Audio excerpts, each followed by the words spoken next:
Good evening, everybody. Banachtina Fela Podrig Urav, and welcome to everybody. First of all, I'm delighted to be co-hosting Dr. E. Michael Jones' stream this evening, his cozy. So welcome to everybody on the other side of the Atlantic on this very, very special day for all of us Catholics, and especially the Irish people and everyone in America in the diaspora, and everyone watching from the UK as well and all over Europe.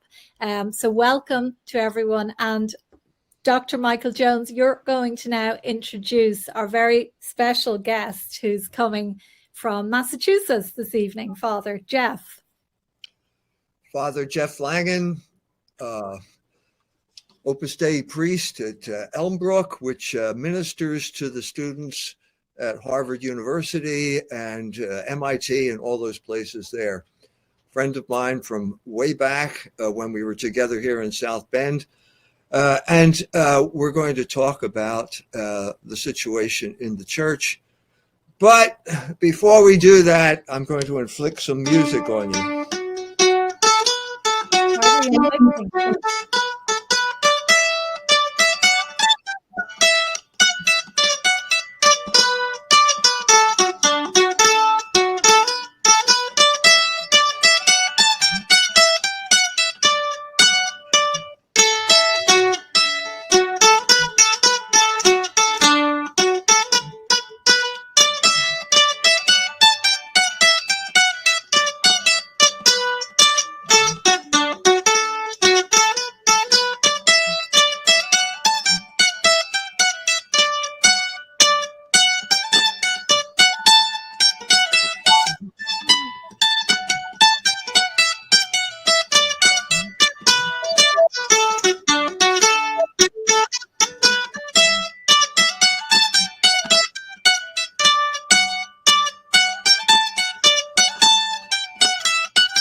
So please don't call me a commie, call me a neocon instead. Yes, we are the neoconservatives, we rule the world, says I. And that dumb goy we call Georgie boy doesn't understand how or why. Oh, we're marching into Syria, the fun has just begun. Comrade Trotsky would be proud to be known as a neocon. Pacified while watching their TV. We let them watch dumb Irishmen like Sean O'Hannity. Bill O'Reilly and Chris Matthews, they can lick their boots and sigh, but to run the new world order, no dumb Irish need apply. David Frum can excommunicate the Peleus from National Review. For to be a neoconservative means to be one of a chosen few. Oh, we're marching into Syria, the fun has just begun. Comrade Trotsky would be proud to be known as a neocon. Hammurabi's tablets got busted during the looting in Iraq. But we're marching into Syria behind George Bush's back. They've got weapons of mass destruction, and they got them from Saddam Hussein. They got weapons of mass destruction, I'll repeat once more the refrain. They got weapons of mass destruction, oh believe me, oh believe. If you want to know just where they are, they're hidden in Tel Aviv. Oh, we're marching into Syria, the fun has just begun. Comrade Trotsky would be proud to be known as a neocon.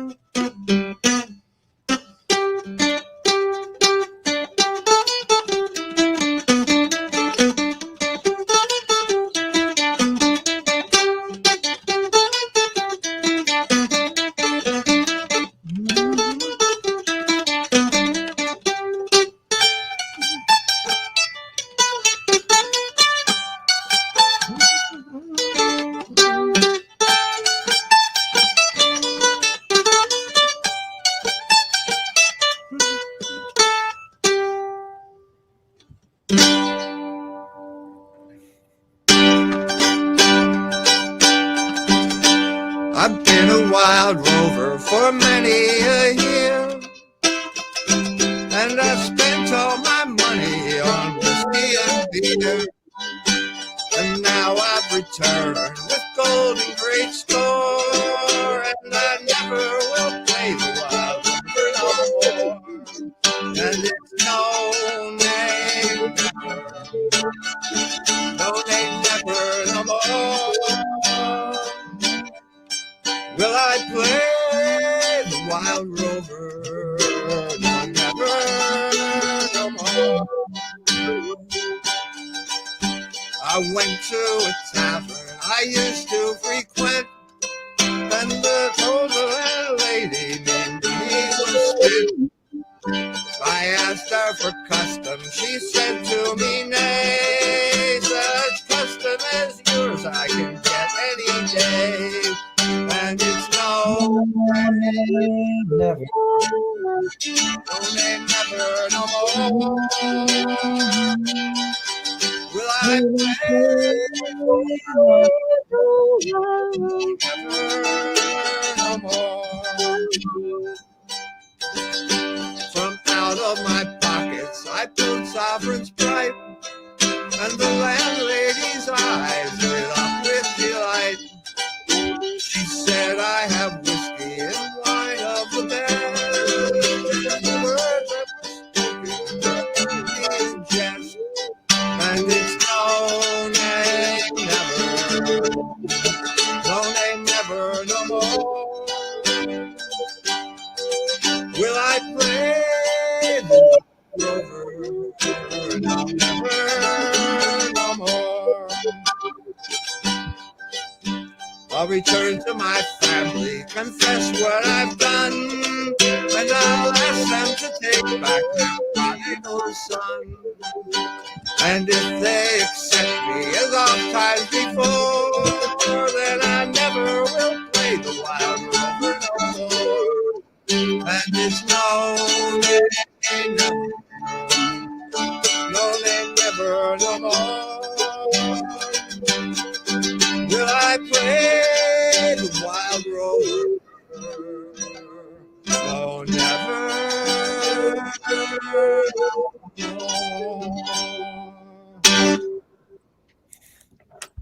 Thank you. Kahana, wow, well done. Absolutely brilliant. Thank you. Round of applause. Thank you. So, happy St. Patrick's Day. Day. More of those. Happy St. Patrick's Day from the diaspora and the American Empire, the heart of the American Empire. And speaking from the brain of the American Empire, we have Father Jeffery Langan, as I announced before. And as I said before, we go back a long way here in South Bend and other places. And one of the places we met to introduce the topic today was Rome, Italy. I had just given a speech in Switzerland. I went down to Rome, and Father Langan introduced me to a man who was high up in the Vatican State Department. We had lunch together, and during this period of time, I said, the church is not preaching the gospel. There are three areas where it's not preaching the gospel: the Jews, church and state, and usury. And he said, forget it. They're never going to preach the gospel on the Jews. He didn't know what church and state meant, but he said usury. Now that's something that we need to talk about. And so I said, well, I just happen to be writing a book called Barren Metal, A History of Capitalism as the conflict between labor and usury. And at that point, the Monsignor's eyes lit up and he said, well, if you get it to me, I'll get it into the next encyclical. And that's exactly what happened. So I feel honored to be co-author of an encyclical. It was Laudate Si. If you read the passages on guilt, on debt, they were really passages on usury. It got changed to debt. But then the Pope, after he went to Philadelphia, went to the United Nations, and he said that usury was a problem. First Pope. He said the word. He said the U word. First Pope to say that usury was a problem since Leo XIII in Rerum Novarum. So I was hopeful at this moment. I thought the Catholic Church needs to back away from the American empire. Ratzinger was way too close to the American empire. Time magazine called him the first American Pope. And this was a hopeful sign, and we left full of high spirits. And that's the way it was at the beginning. And then something happened. And I was just talking to Father Langan earlier today about this. That man, great guy, retired. And suddenly there were a whole new group of people in Rome. And suddenly the retreat from the American empire proved illusory, as it looked as if a whole horde of Jesuits from American Magazine were about to take over the church, which I think is what happened today. Anyway, that's my beginning. I'd like to ask Father Langan what he saw. He was there, had a front row seat in Rome as it was happening. What do you think happened from Laudate Si to Amoris Laetitia? Well, I think one thing, even in our conversations with our mutual friend, right? One of the things that came up, even when we were discussing usury, when he told us, for example, that there are associations in Rome which have all the teachings of usury going back to the fathers of the church in their heads, right? But they have very great difficulty applying it to society, right? Applying it to the circumstances. And the other thing he told us is that it's kind of the way that you work in the Vatican is that everything has to be a little bit indirect, right? You have to kind of say something, and if people really understand, they can triangulate from what you're saying to the reality of the circumstances. And so it seems to me that even the way we brought, I remember even the conversation we had on usury, he said to us things like, well, you can't just like quote Aquinas. You have to like try to articulate some principle. And I remember at the lunch that we had, I was kind of thinking about Thrasymachus from the Republic, and how he basically says at one point, right, that not only does the unjust man try to set up a power relationship where he always benefits, but also an economic relationship where he always benefits. And at that moment, our friend said, yeah, that's the kind of thing you want to do. You want to try to give us the principle, right? And then people can draw the conclusions. So I think essentially you see that happening even now, right? The problem is that once our friend got kind of replaced, or once, the new people came in, it seems like in the early days of the pontificate, there was a real effort. I even have a friend who was released from the Gregorian University because they wanted to bring in all sorts of people who would basically become the engine behind this pontificate, right? Be the engine. And then all the people they brought in, my friend, who was kind of a progressive leftist anarchist, even, he was upset, right? Because he saw all these people coming in who were indirect Americanists. Right? So it seems like that, like I even know that my friend showed me a speech that was written for a man who eventually became a cardinal. And the speech was this kind of an acceptable speech on the common good. And this, it was ghost written for this fellow who eventually became a cardinal. And he gave the speech on the common good. And the problem a little bit with this indirect approach is, from what I understand, when the Pope saw this speech on the common good, the Pope was saying, this is a great speech. It has all the right principles on the common good in it. But the Pope didn't know. Maybe nobody told him. Maybe, who knows? But the Pope didn't know that this particular person was going to draw all sorts of other conclusions from the common good than what the tradition draws about the common good. Right. So I think what you see, when I saw, so I was in Rome from 2012 to 2016. And I think what you saw happening, especially after we met, especially after 2013, that time and again, various advisors would come in who seemingly accepted these principles, but they would draw from them. It was kind of like I remember one time talking to my mom, and my mom said, I just have the feeling everything I'm hearing from Rome, it's like we're going back to the 70s, right? We're going back to that time when everything's kind of confusing because no one's drawing the right conclusions from the principles anymore. Yeah. Those forces were there. You mentioned them to me. I know who they are. It was Father Sirica's Acton Institute, which had lots of money from the libertarian crowd, especially the Calvinists in Western Michigan. And he would send people there. They would stand. This is, I think, it's your description. If it's not, you blame it on me. But these Acton Institute guys would stand like whores outside of the university and accost seminarians as they were coming in. It literally wasn't much different from some of the streets you see around Termini. Yeah. In Rome. So this was the subversion, capitalist subversion of the Catholic social teaching that was going on before their very eyes. And of course, this is what the exact opposite of what I'm trying to convey. And yet it was happening right there. And all of these influencers basically, I think, took over the mind of Rome. It took over the papacy. But anyway, go ahead.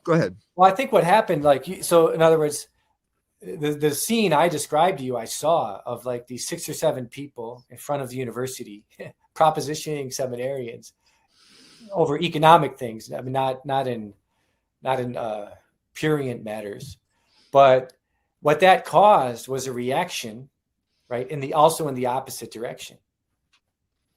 And actually, I think what's interesting is that you mentioned America Magazine. That, for example, just this past week at Notre Dame, there was a conference on peace and justice in the Ukraine, right? Peace and war and justice in the Ukraine. And it sounds wonderful. And there was actually a prince of the church there, cardinal. And I read the transcript of his speech. I didn't see the actual speech, but I read the transcript from his speech. And it was kind of interesting because in the beginning of his speech, he quotes Paul VI, right? So Paul VI was interested in peace, pacem et terris, right? Peace in the world. And then he quotes John Paul II. John Paul II was interested in peace. The Iraq war was a tragedy. And then he quotes the bishops, the American bishops who wrote this document in 1983, which I remember reading when I was in high school, right? About nuclear deterrence, right? We don't want a nuclear war. And then he quotes Francis. He says, Francis is the Pope of peace. And he tells us, that maybe just war theory doesn't apply anymore. So you're ready, and you're thinking, oh, wow, this guy is going to give us some new pacifist interpretation of the war in Ukraine. And then he says, but the war in Ukraine, in the face of the barbaric aggression of the Russians, we have to find ways to give them arms, to defend them. We have to find ways, right, to send them tanks. We have to find ways to fight in their heroic defense of their homeland. And you're like, wait a second. And then you realize, well, this guy writes for America Magazine. This guy does interviews with America Magazine. This guy he's presenting himself as the left, the leader of so-called American left, whatever you want to call that is in the Catholic Church. And yet he's just reading State Department talking points in his talk at Notre Dame. And so you see that both sides can take advantage of a kind of, there's one danger of this indirect rhetoric, right?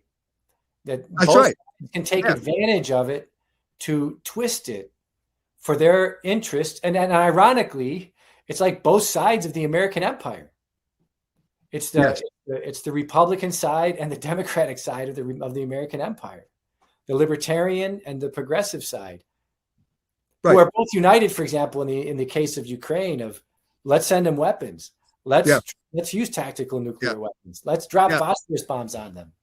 Yeah, bitter disappointment in terms of, now we're getting the worst of both worlds here. Yeah. We're getting warmongering and the gay disco. Warmongering in support of the gay disco. I just tweeted today, why are Poles going to die for the gay disco? Why are they doing that?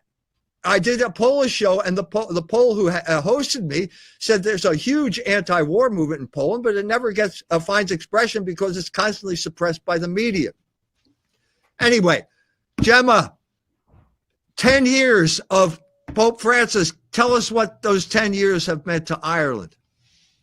Heartbreaking. I hate to say it, that he's done more damage in 10 years to our country, because Ireland is was and is the most Catholic country in the world. There's no question about that. And the Catholic culture that protected us all and made our country such a great place to live in has been utterly decimated.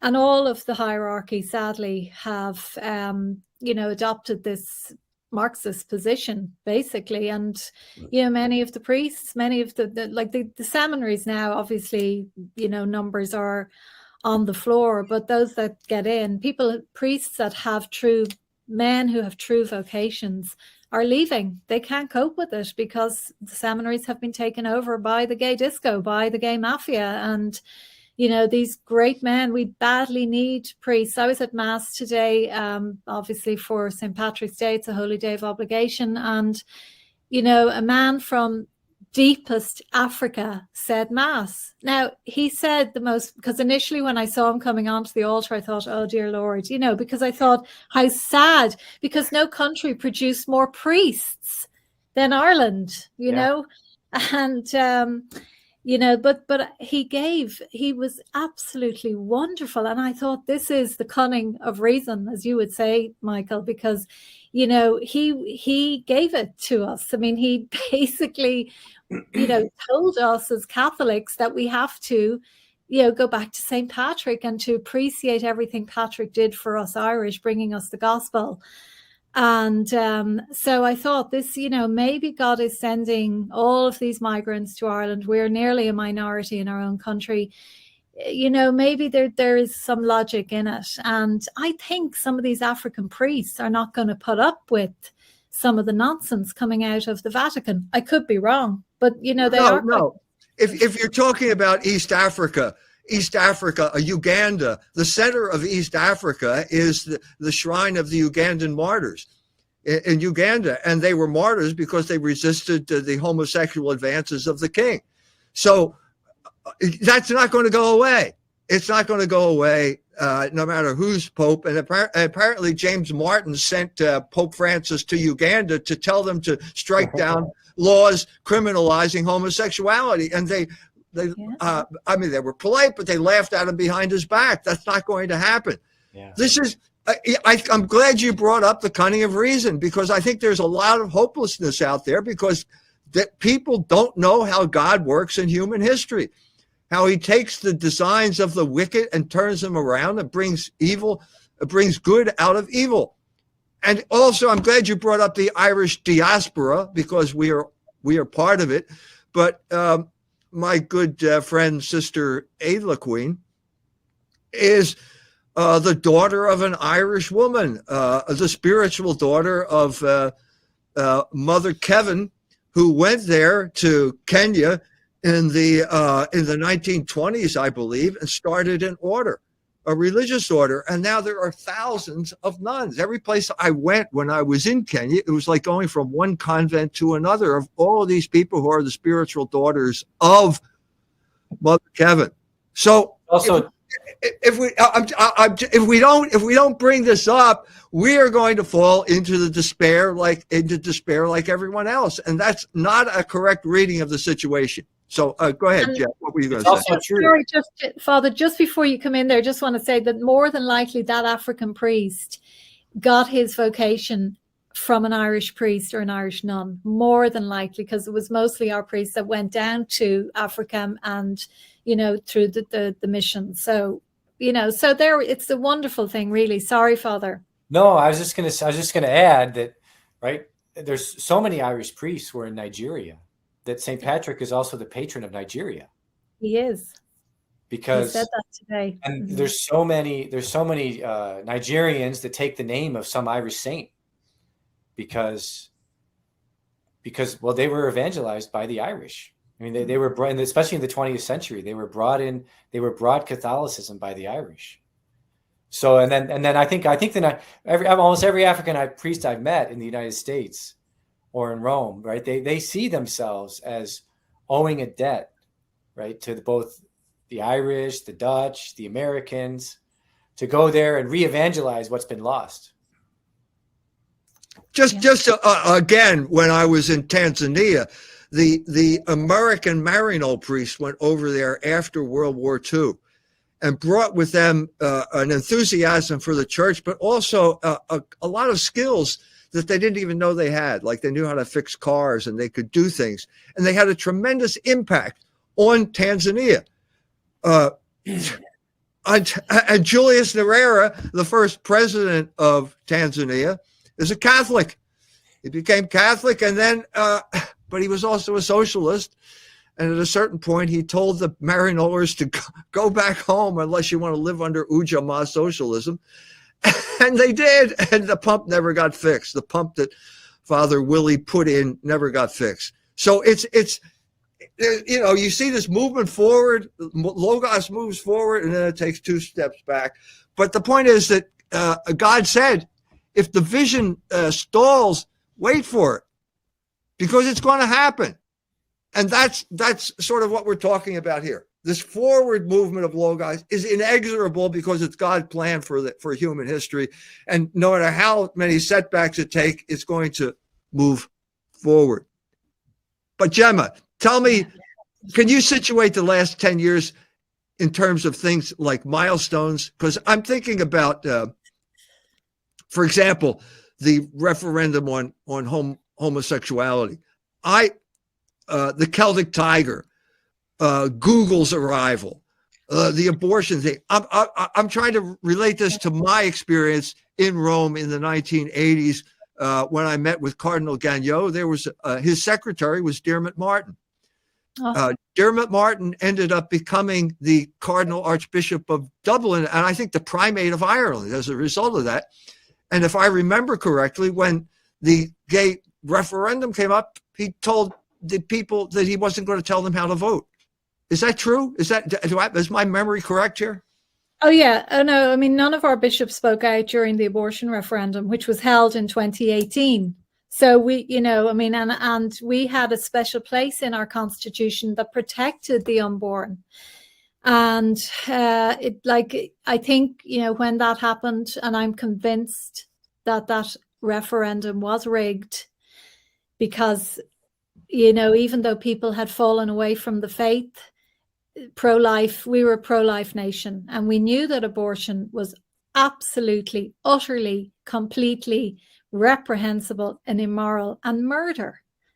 And that didn't even I don't know, was it in our DNA to know that because of our Catholic heritage? But George Soros came in here and he pumped money into Amnesty and various other NGOs in advance of the abortion referendum. And, with the help of a bit of rigging and the votes being completely fraudulent, it was brought in. People and the help of the mainstream media as well, because they concocted a couple of fake stories in advance to get the people into thinking that abortion was needed and there was a demand for it. There was no demand for it, absolutely none.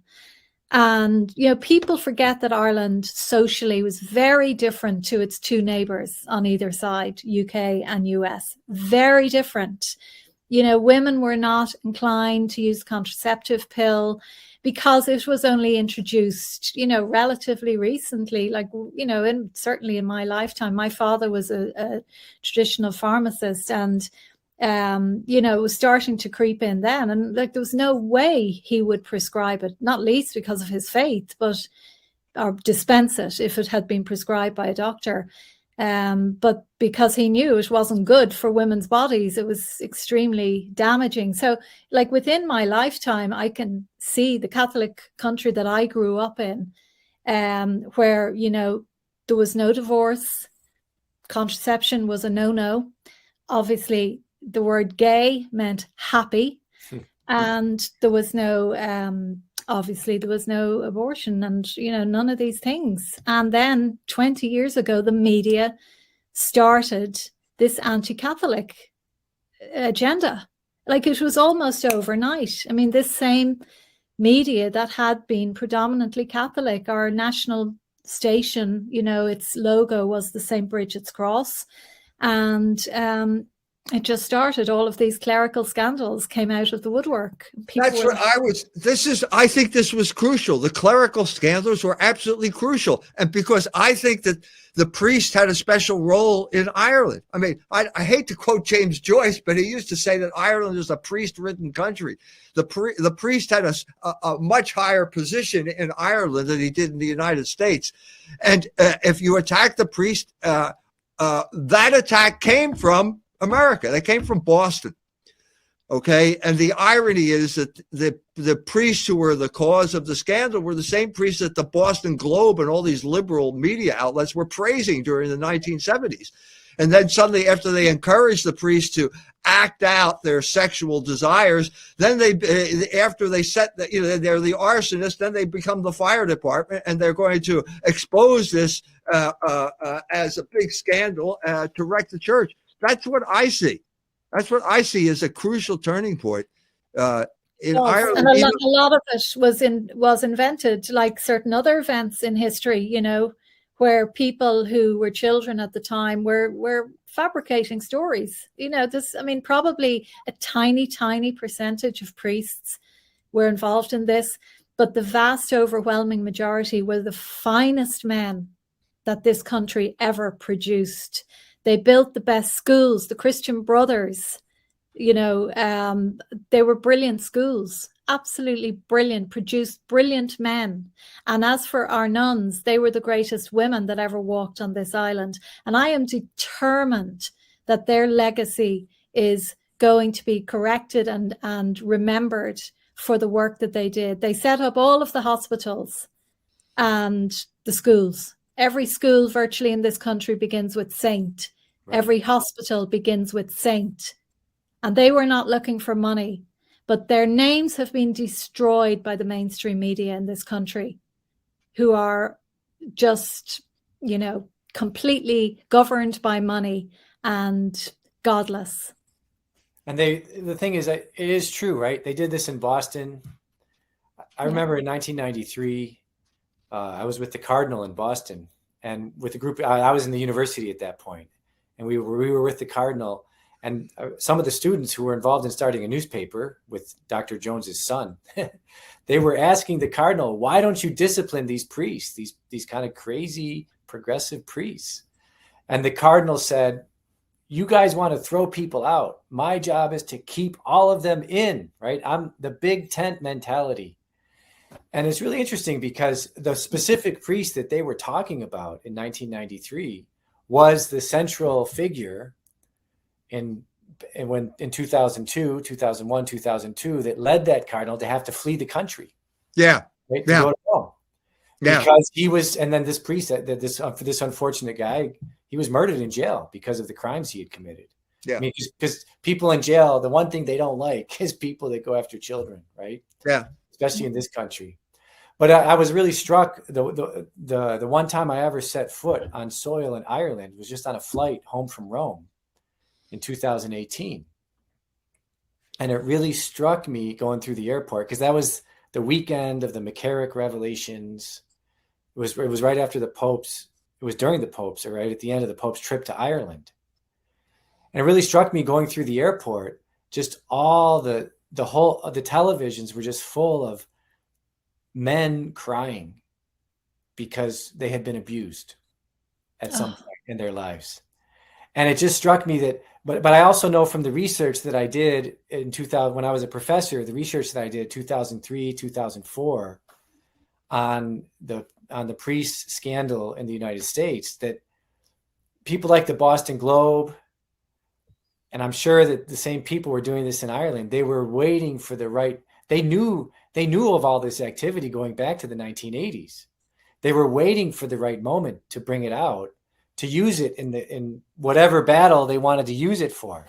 Like in 2002, 2003 in the United States, they brought out all this stuff so that they could get the first gay marriage laws passed in Massachusetts, right? And also so that they could discredit the church when the church opposed the Iraq War, right? So both, I say that the progressives and the conservatives benefited from the perfect storm that the media had created in 2001, 2002, with respect to the few bad apples that were in the church. Now, there were probably a few more than normal, but that's also a little bit of a historical dynamic. But when I was in the airport in Dublin, I was seeing the same thing as what that happened in the United States in 2002, 2003. Right? This clearly was like they're waiting for this moment to bring these things out. Yeah. Look, the Southern Poverty Law Center, Heidi Byrick attacked Gemma. Well, this is an international conspiracy here. And they're working, they all have the same game plan. But unfortunately, the church never got the memo. So to get back to our good friend Cardinal Law of Boston that you referred to, I did an article in Fidelity, it was 1988. A block down the street from me, the head of the liturgy program at Notre Dame was found shot to death in the basement of his house, surrounded by whips and chains, homosexual pornography, and automatic weapons. So I thought, well, maybe somebody should write the story. So I wrote the story, published it in Fidelity magazine. And then I'm at a conference, and who should show up at the conference but none other than Cardinal Law. So I went up to him and I gave him the article. And next morning he came down for breakfast, and I said, well, what'd you think of it? And he said, what good does this serve? You're airing the church's dirty laundry. Well, as Father Langan mentioned, this man had to go on the lam. He had to escape from Boston to Rome to escape prosecution. So I felt like going up to him in Rome, but I never did it. But do you know now what good this would have served if you had taken this seriously and looked into the situation in Boston? So he reminds me of Daisy Miller, the character in that Henry James novella, when the Mrs. Winterbourne, she's walking around with a gigolo and she's making a fool out of herself to the American community in Rome. And Mrs. Winterbourne tries to do her a favor and says, get into the carriage. And you're making a fool out of yourself. And Daisy Miller says, I don't think I want to know what you mean. That's right. This is the classic American phony-ass innocence. And I think that this is exactly the response of Cardinal Law. I don't think I want to know what you mean. So you had to learn that lesson in the expensive school of experience, didn't you? And so is this what we're talking about with Dermot Martin? Is this what we're talking about with the church in general? Is it I don't want to know what you mean. It's too horrible. We can't deal with it. I don't know.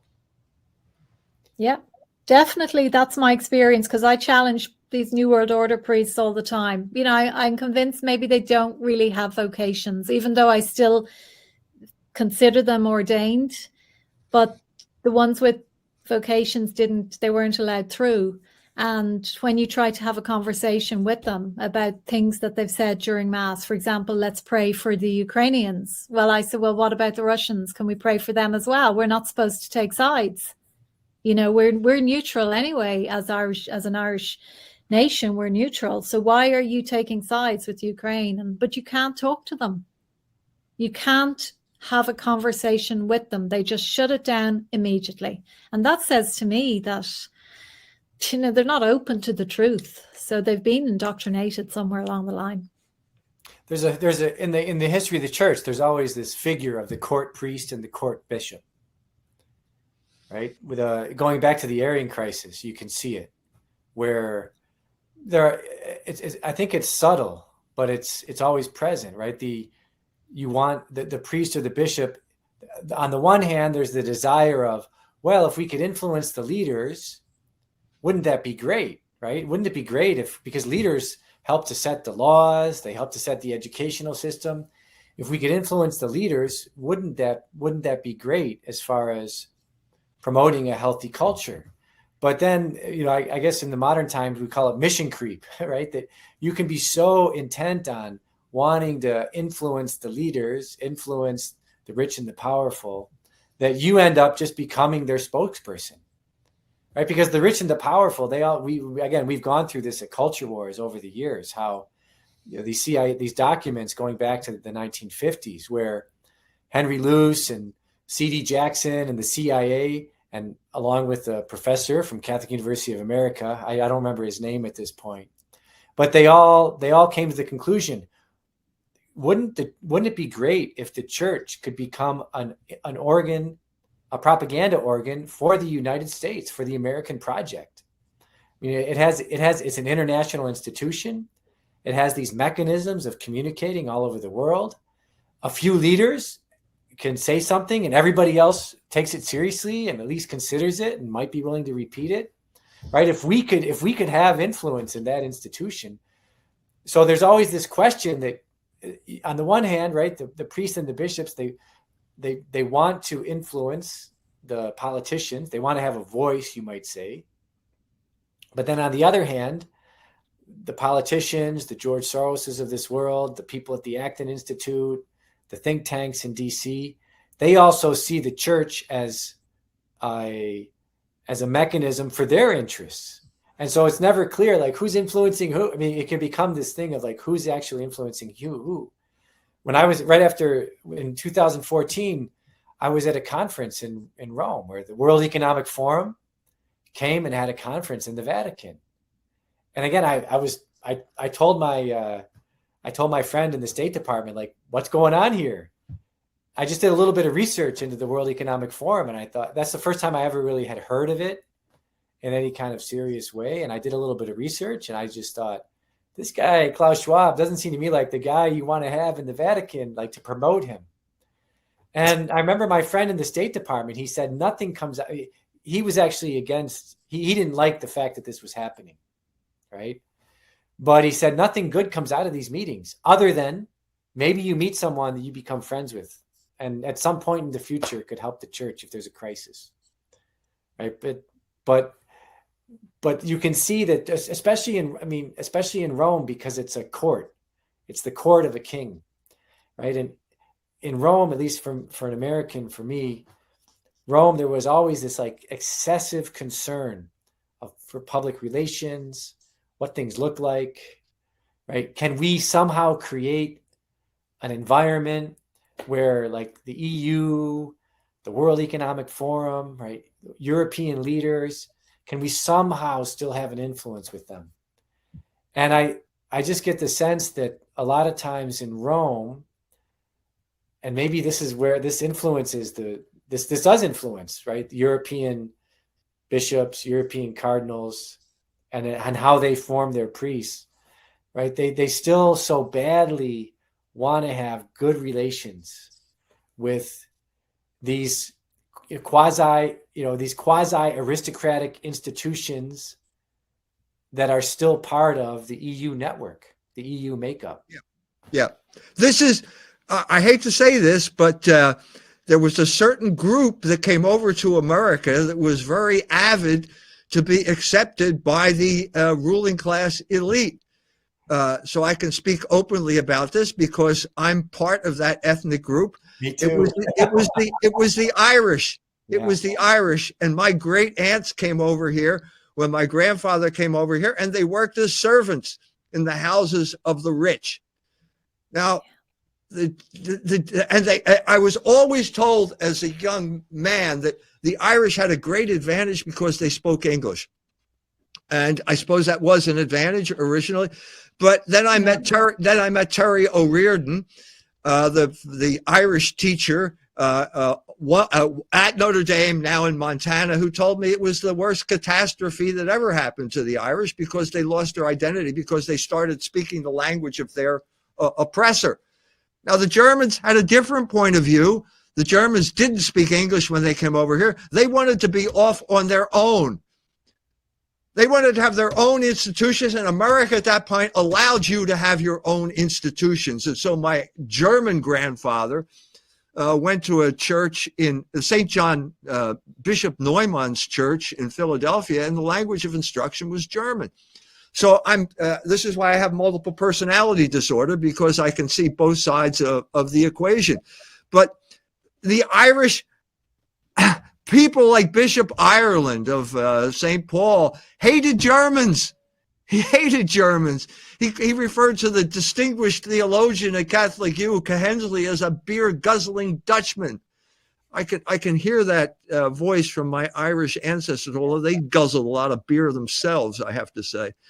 And the worst thing in this regard that happened was the anti-communist crusade of the 1950s, because every religious order was against communism, and they all signed on, and they were all taken to the cleaners by the CIA, who abused them and got them. I think my personal feeling is this is the downfall of the Jesuits in America. It began with the anti-communist crusade. It was the downfall of many orders.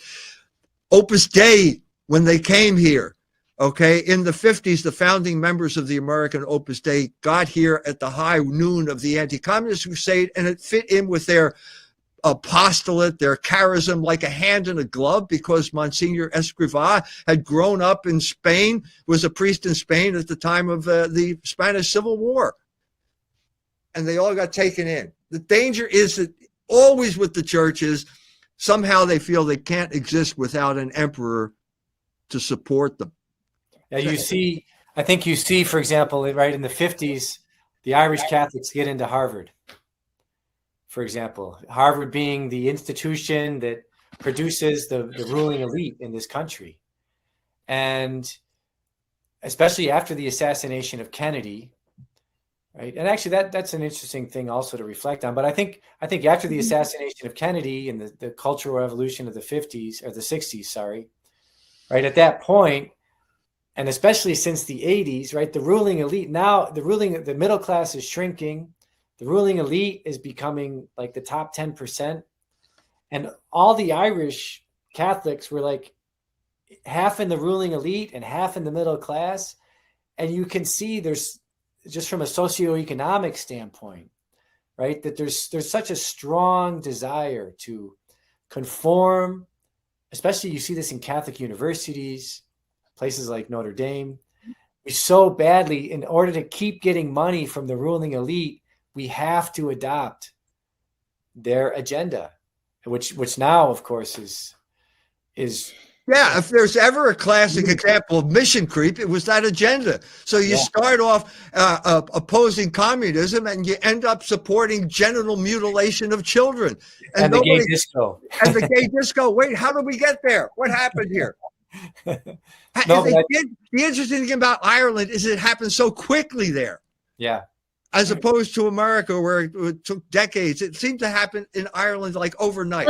Well, the media, you know, the one of the mechanisms they used was to continuously tell the Irish people that their history was appalling, even though we have a wonderful history, because we defended our faith over hundreds of years of persecution. But, it was about, we're not giving up the Mass, and that's it. We're not adopting the Book of Common Prayer. But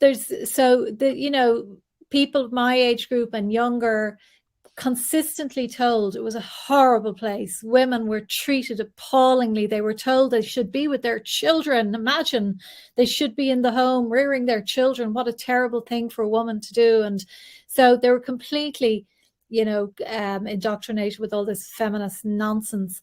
But also, like, within us as Irish people, there is the colonial stamp mark, and this brings about an inferiority complex. And I think that that's certainly affected a lot of the diaspora in the UK and the US, that they did have this sense of, second-class citizens and being used to being mistreated by their colonial masters through the generations. So then suddenly they saw in America that they could, have the American dream. They could rise up the ranks in Washington, even if it meant, not being true to their Catholic faith anymore and having to get involved in the skullduggery that went on in DC. And we see so many Irish names in American politics now, which are, these names are just synonymous with the most corrupt, vile, evil practices going on within American government. And it makes me ashamed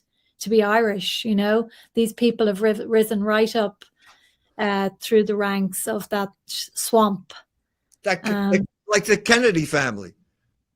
You can say what you want about John Kennedy. He was no saint, but I think he felt he had a mandate from the American people. And I think he understood that he was put in office by the Catholic solidarity, the voters there at that point. And Robert Kennedy, I think, was an even stronger figure. He had 10 kids, right? He had 10 kids, right? And a very powerful figure. Went after people, went after the Jews, for example, as Attorney General. Showed up in J. Edgar Hoover's office with a dog, and announced that he hated faggots. This no wonder this is why he got shot. I mean, basically, yeah. and then you have the transition to Teddy Kennedy, who basically bought into the whole agenda because he didn't want to be killed. Right. He didn't want to be shot. And that was, in a sense, the betrayal, the turning point of this Irish aristocrat, American nobility, if they ever had one. Catholic nobility in America was the Kennedy family, and Kennedy capitulated completely because he was what should I say? He was controlled by his passions, and people knew that, and so they could control him by his passions. And that's the story of the Irish. It's a story of the Catholics. It's not just the Irish, but it's a story of what happened to Catholics over this period of time, under a hierarchy that simply didn't understand what was going on, or later on refused to understand. I think there's another element here, and it's funny. I was talking to this Chinese convert the other day, and I was explaining to him. Someone had shown me a letter of one of the letters of Joseph Ratzinger, basically explaining how the diplomacy or the overall strategy of the church, from Rome down to the bishops and whatnot, it's to de-emphasize these institutional relationships. That's the terminology they use. As soon as I was saying this to this Chinese fellow, he's fairly well read. He said, "That's like King Lear. It's like taking your authority and giving it up. It's like taking your authority and abandoning it, right? And why are you puzzled when you suffer?" And then this Chinese guy said to me, "Why are you puzzled if you suffer after abandoning your institutional authority?" Right? And but I think that's also part of what we see in Ireland. That it's almost like the culture war equivalent of the Cristeros movement, where at some point the Cristeros in Mexico, they were trying to defend the faith, right? They were zealous in defending the faith. But at some point from Rome, they said, no more defending the faith. You gotta throw up the white flag. And then there was, there were a number of martyrs at that point. But I think you see something similar happening in Ireland and other countries where you saw this happening in the US and in Germany in the 60s and 70s with the Legion of Decency, the whole effort to try to have some institutional relationship with Hollywood, to have them make decent movies. But you see that time and again, the church will throw up the white flag rather than exercising its institutional authority. It'll throw up the white flag, and then you see tragedy. That's exactly what happened at Vatican II with the German equivalent of the Legion of Decency, the Volkswartbund. The Volkswartbund was the Legion of Decency. They were fighting a deadly battle there, and Cardinal Frings was a heroic figure, both in defending the German people, first against the Jew and Morgenthau plan. The Jew Morgenthau wanted to starve the German people to death, but then after that, under the Marshall Plan, he defended them against the obscenity that was sweeping into the country. Right. And at this point, Ratzinger is Peritus, Ratzinger is in Rome. He shows up and he basically throws out the Ottaviani documents and says, we have nothing to fear from the modern world. We need a new approach. Famous last words, like there are no Indians over that hill. We have nothing to fear from the modern world. And the rest is history. We do have to fear the modern world. Anyway, I have enjoyed this conversation immensely, but I have to go. I have to continue to celebrate St. Patrick's Day. Good. I hope that we can continue this at some time or other. Anyway, thank you for being here. Gemma, you have the last word. Well, thank you both. Thank you, Father. And I would absolutely love to continue this conversation. And I do want to say, I often think that the priests that we have in Ireland now, and, we're disillusioned a little bit, obviously, but I really do feel that we have so many great young men coming into the priesthood at the moment, and coming from orders, French orders and that, and very traditional Catholicism creeping back in, which is fantastic. So people should not lose hope. The church is definitely enjoying a resurgence, and also, the faith is coming back to Ireland. Since we mentioned Harvard, we should also make note, right, that again, I deal with a lot of students at Harvard, but you see the church is kind of breathing normally at Harvard, and you see a number of students getting baptized, getting confirmed, getting received into the church, and they understand, like they don't go back and forth between the culture and living as Catholics. I mean, they're really living as Catholics. In fact, I have a couple former students who are in Ireland right now training for the priesthood, for example, from Harvard. So wonderful. You see that the students, actually, I'm running across students who grew up reading Culture Wars. Yeah. All right. Well, I have to end. All right, I got the last word. I knew this was going to happen. I gave a speech in Gettysburg recently at a farmhouse, and the man who arranged the priest the lecture was a seminarian from Mount St. Mary's. Well, wait a minute. Don't we have rooms, lecture halls at Mount St. Mary's? Well, no, not for E. Michael Jones. You don't. But on the other hand, 15 seminarians showed up at my talk that I wasn't allowed to give at Mount St. Mary's. And I inaugurated a new chapter of the Nicodemus Society, which meets E. Michael Jones by night out of fear of the Jews. Anyway, thank you. Thank you again. We will continue this discussion. Thank you. Enjoy the rest of your St. Patrick's Day. Thank you, everyone. Thank you, Father. And thank you to our great audience joining on Cozy, on Getter, and on my site and the various other places that we stream. Thank you all. Gur míle maith agaibh agus. Have a wonderful St. Patrick's Day to all of our international viewers, and enjoy the rest of it. And slán everyone. Ihawa. Good night. Slán.